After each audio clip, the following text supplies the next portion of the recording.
The legacy of Babur should be erased from this country in every way. Nobody should do the crime of identifying present-day Muslims with this man, because he is not a devout Muslim by any standards. Ram never claimed he is a Hindu, but today he is an icon in this country because he is exuding the right kind of qualities which are necessary to build great civilizations in this world.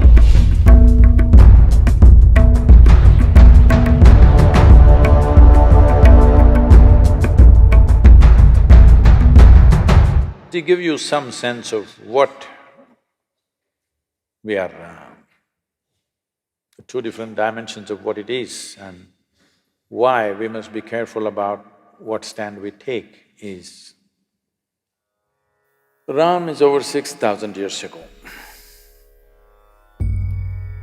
What he did, what he did not do, lot of dissection happens in South India about him. North India doesn't dissect him, they just worship him. Southern India dissects him a little bit. But an icon of 6,000 years old who has inspired people towards righteousness, towards truthfulness, towards being compassionate to each other for generations, thousands of generations. You should not disturb that icon. Doesn't matter historically what is right, what is wrong, because nobody really knows for sure. It's only this general story everybody knows, where he went, what happened, what are the events of his life. What he did, why he did, you cannot dissect that, you're not his psychiatrist. Somebody, I was in some Youth and Truth event, they're saying he was insecure. I said, you're not his psychiatrist or something. 6,000 years ago, whether man was secure or insecure, how do you know? This is rubbish. But he's an icon who has inspired millions and millions of people across generations. You should not disturb that because humanity needs those icons.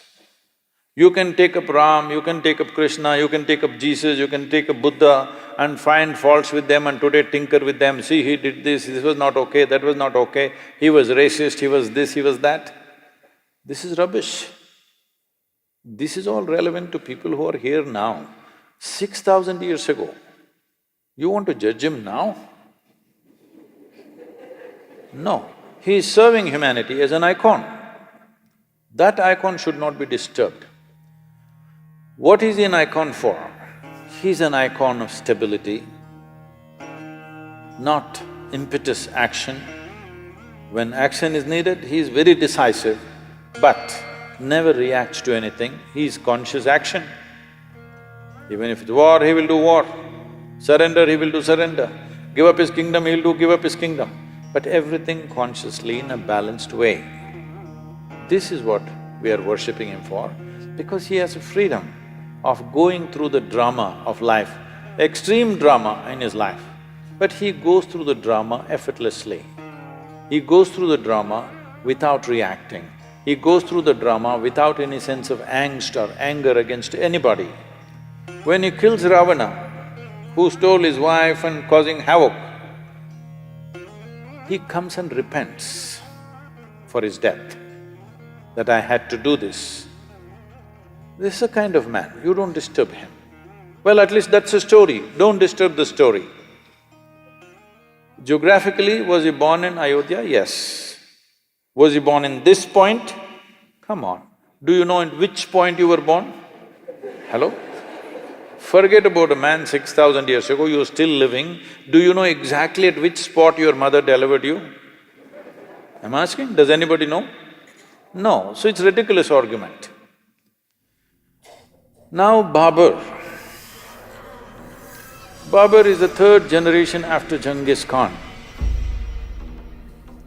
This Mongol empire, Mongols, slowly the word Mongol became Mughal in India, it's Mongol. This Mongol empire expansion for a period of 90 years to 100 years killed over 40 million people. 40 million people. of those times, it was nearly 10% of the world's population. Understand? 10% of the world's population, they killed not with a nuclear bomb, with swords, very energetic people. I'm saying it takes a lot of activity to kill 10% of the world's population, isn't it? Just with swords and spears.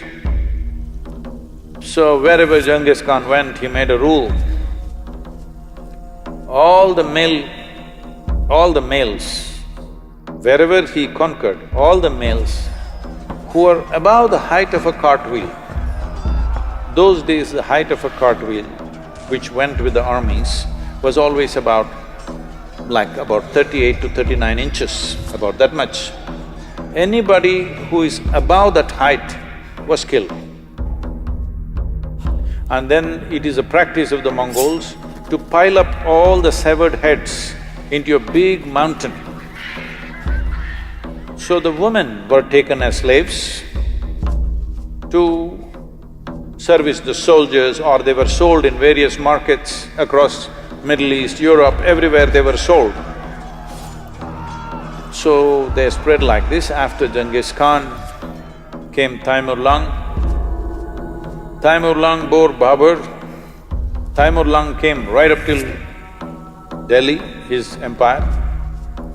Then Babur came. Taimur Lung is supposed to have killed 17 million people. In the cruelest possible way. What happened to the men is compassion. What happened to the women is another matter. I don't want to go into the descriptions. It is most terrible things happened to them. When Babur came, this is also the time of Guru Nanak. Guru Nanak, a very totally peaceful, non-reactive kind of human being, a realized being, said, "A messenger of death has come." And in Guru Nanak's own words, it is said, I'm paraphrasing, he said, he killed thousands of men wherever he went. In any town he went, kill all the men, burn the town down, capture the women and children. Women were brutally raped always in public, because it's not just a rape, it is a lesson for everybody. And in thousands, Babur sold the Hindu woman in the markets of Kandahar and Kabul in thousands. Fortunately, he lived only for 4 years in India. He died. So the legacy of Babur should be erased from this country in every way. Above all, nobody should ever identify the present generation of Muslims with Babur, because the atrocities that he did not commit atrocity, he is an atrocity.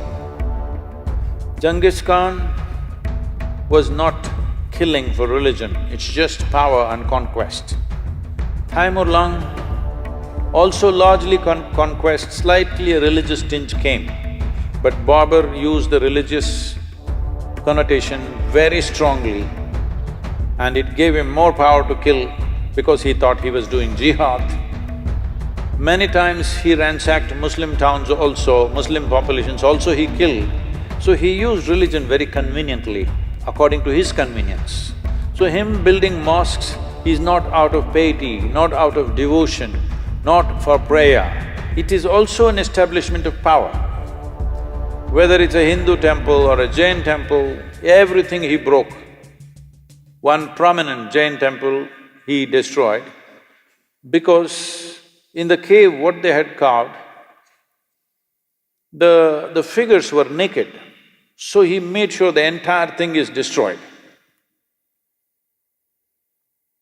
So this man and his legacy should be forgotten.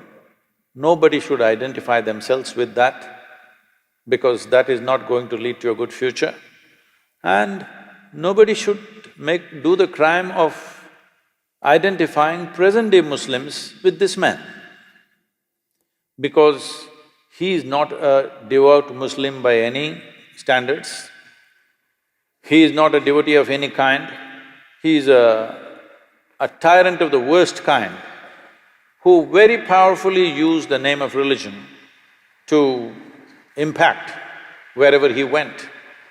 It gave him a new level of authority which Genghis Khan did not have, because they did not use religion for conquest. So, these atrocities have happened. We should not forget these things. We must remember, but we should not be bitter about these things. We must remember to ensure such things don't happen once again anywhere in the world. But if we create bitterness out of history, then knowingly or unknowingly, we are prone to commit similar atrocities once again. We think a reaction is good. No, a reaction is not any better than dastardly action. It's the same thing. So, Babur's legacy must go. Ram, don't see him as a religious person because he never said, I'm a Hindu. Hello? Did he ever say, I'm a Hindu? He represents this culture as an icon of stability, balance, peacefulness, justice. Wherever he went, he always looked at it, how to give justice to the people. In giving justice to the people that he administered, he put himself through extreme levels of suffering and hardship for himself. This is a man that you need. I want both the Hindus and the Muslims to remember, Ram never claimed he's a Hindu, but today he's an icon in this country. Everybody should look up to such an icon because he's exuding the right kind of qualities, not because he's a Hindu, not because he's this or that, because he's exuding the right kind of qualities which are necessary to build great civilizations in this world. And in many ways, the time of Rama became a kind of a fulcrum to build this civilization in the 6,000 years. This is why even during the freedom struggle, Mahatma Gandhi went on referring to Ramarajya, the best administered and a just, absolutely just state means Ramarajya. Even today, when we say Ramarajya, we mean to say a very just and fair state, not an exploitative state, not a tyrannical state. And that's what we want to make out of India, that it's a just and fair state to everybody who lives here, not a tyrannical state. So for that you need Ram.